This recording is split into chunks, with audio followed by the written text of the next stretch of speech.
Hello there, internet friends. My name is Ben, and welcome to my channel. And as always, my channel is to talk about my favorite subject in the world, comic books. Now, today, very special story. My personal favorite Flash story, which is The Return of Barry Allen, written by the excellent Mark Waid, featuring some artists that I can't remember. Sorry. I'll get to it. Hold on. All right, who is the artist? We have Sal Velluto and Greg LaRocque. LaRocque? Okay, LaRocque. Sorry if I pronounced the name wrong. Anyhow, now this book, this is actually the UK version, published by Eagle Moss. This book contains the Flash second volume, issues number 47 to 49, and also contains Superman 199, which is the first time the Flash raced with Superman.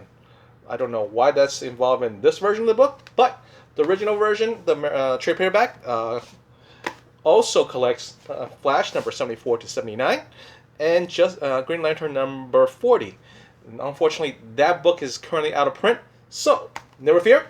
If you want to read this story, you should pick up The Flash by Mark Waid, Volume 2, which collects The Flash, Volume 2, of course, issues 69 to 79, Annual number 6, Justice League International Quarterly number 10, and Green Lantern 30, 31, and 40.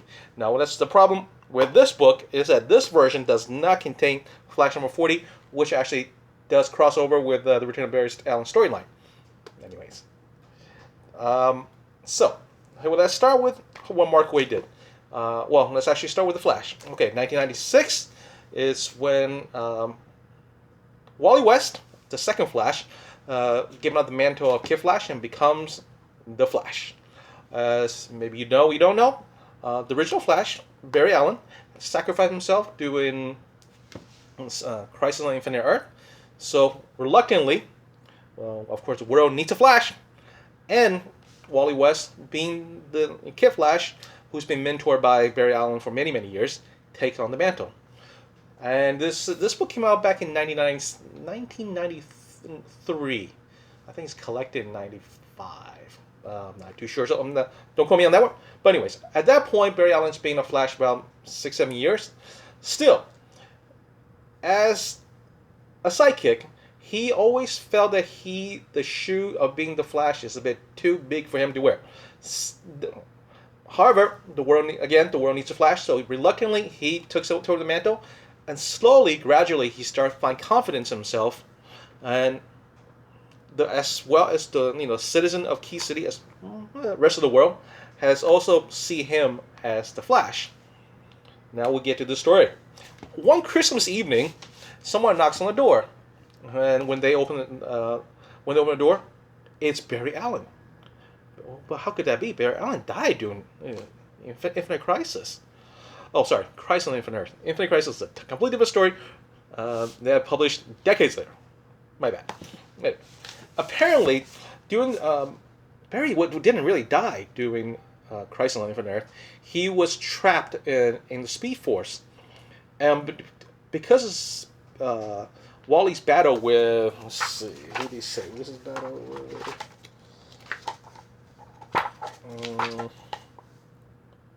Dr. Alchemy. That's a classic Flash Rogue Gallery member. The energy somehow able to materialize Barry Allen. But of course, when he comes back, he doesn't have the memory, so that's why you don't see him for a while. And gradually, as time passes, and once he went to the Flash Museum, he started to remember who he was. Now, he's returned with his people that loves him, including Barry, of course. Barry, of course, is happy to resume the role of the Flash. Wally West, however, is kind of a little bit torn here. Now, Wally has been the Flash for quite a few years now, and at this point, he thinks security is kind of worn off. He's ready, to be the Flash of the world. But with Barry back, what is he thinking now here?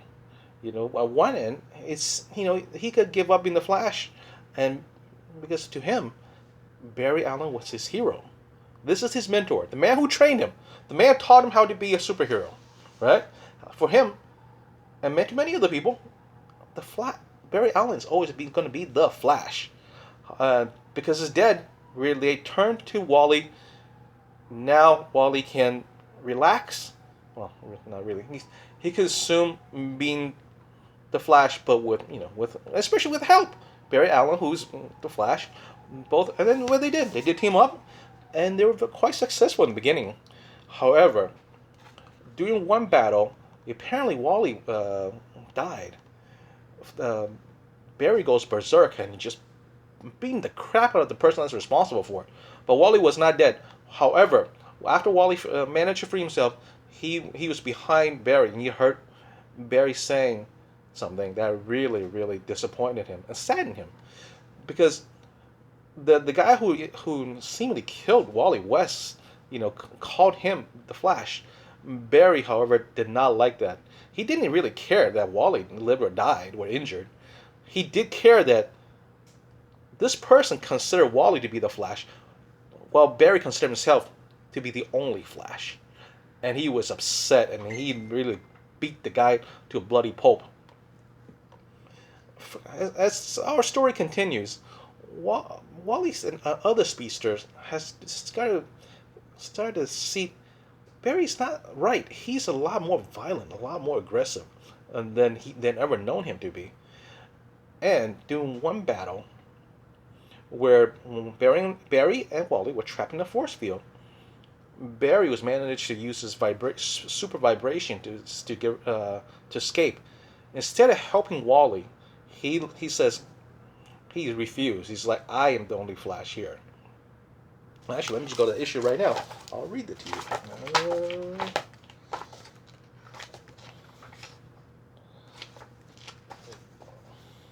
Let's see.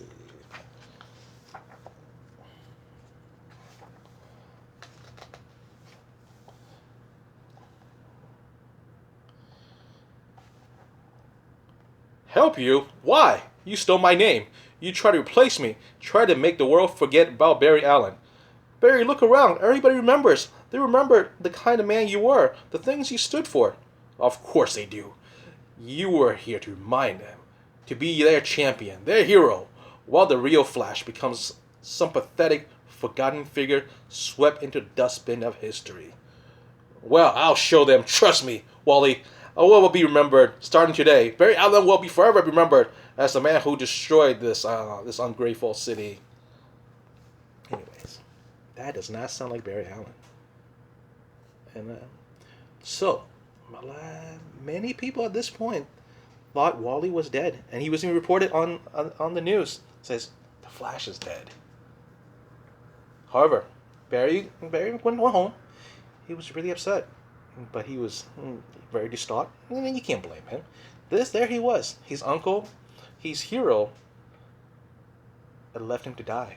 The man he depended on most, the man he would give his life for, had left him to die. Meanwhile, one thing Mark Waid did was reintroduce a couple of Golden Age heroes. One, Jay Garrick, the original Golden Age Flash. Another is Johnny Quick. I think I talked about Johnny Quick a bit in my previous review of the Golden Age. And also introduced Max Mercury, who will play a major role later on once they introduce Bart Allen, the grandson of Barry Allen. And so they went to confront. They realized something's wrong with Barry Allen, and they go to confront him. Unfortunately, they were not. They put up a good fight, but they were ultimately defeated by Barry Allen. So at this point, Wally West discovered the diary of Barry Allen, and it turned out it's not Barry Allen after all. It was the Reverse Flash, who's pretending to be Barry Allen. And ultimately, of course, they have their big fight. Wally managed to outsmart him, send Professor Zoom back to the future. And with that, with the defeat of Professor Zoom, Barry Allen has become more accepted of his role as the Flash. Wonderful story. So well written. And that's why Mark Waid is one of my favorite writers. This brings us back to one thing I really want to talk about. Mantle change. Okay? Now, I know DC is trying to do that right now with with the death of Justice League, and that leads into Dark Crisis, where Aquaman's gonna be replaced by Jackson Hyde. Um, Batman's gonna be replaced by Chase Fox. Um, Green Lantern's gonna be replaced by Joe Sor. I don't know. What was that character's name? I don't remember. And among others, I think the only character that I kind of accept replacing the role of is Jonathan Kent replacing his father as the new Superman. But the things I don't. But here's the thing: change is hard for especially for comic book readers. Accept change is very very hard. You really need to have writers that really put their heart and soul in it for the readership to accept it. And DC did just that back in the 90s. Okay, start with Wally West and become the Flash, and then Kyle Rayner took over the role of Green Lantern, and Connor Hawke took the role of Green Arrow.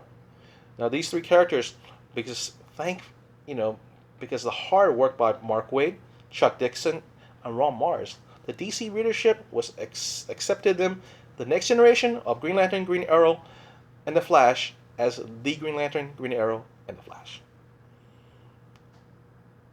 And it is, but the thing is, but DC cannot live, cannot see into the future, but they love living the past. So what happened? Even despite able to pass the torch successfully, they still went back to the wells and brought back Oliver Queen, which took back the mantle of the Green Arrow. Hal Jordan became the Green Lantern again, and then Barry Allen eventually came back. I mean, it took a long time for Barry Allen to come back, but Barry Allen now is again the Flash. Why? I don't understand this. The torture's passed. The readership accepted. The sales was not bad with with the new versions of these heroes. I know I know they're not the only one that does it. Marvel tried it too. Some were successful. People like Kamala Khan, and they love Miles Morales. They accepted her. Him as Spider-Man. Even with Peter Parker running around. That's what I'm saying here. If they were to do it, don't destroy it. Now looks like what they're doing with these new changes is like they're not really trying to, make these new characters interesting. They're just trying to seem like they're just trying to go get the mainstream media to do coverage, maybe help booster their sales. How long do you really think that Bruce Wayne, Diana Prince, or Clark Kent really gonna stay dead? I think once the sales goes down for these books, they can bring right back because they can't help. DC can't help themselves. It's not in their DNA, and it's kind of sad because they had a good thing going, and they couldn't leave it alone. Anyways, I think that's why I feel why this book it's so heavily connected to DC Comics of today, and what success is, what failures back then to failures where they are right now. Anyhow, thank you for your time for watching my video. All my social media info is in the description box, as well as links to the Cupcake Collectible channel, where I do new comics haul videos with my friend Lohi, and then last 2 weeks with my friend Dan. And please give them a shot. They're good people. Dan has done some great interviews with some great independent comic creators. And let's see. Oh yeah, you basic. Like, share, subscribe. What is another one? That's it, right? Anyhow, I also have a link to my eBay store.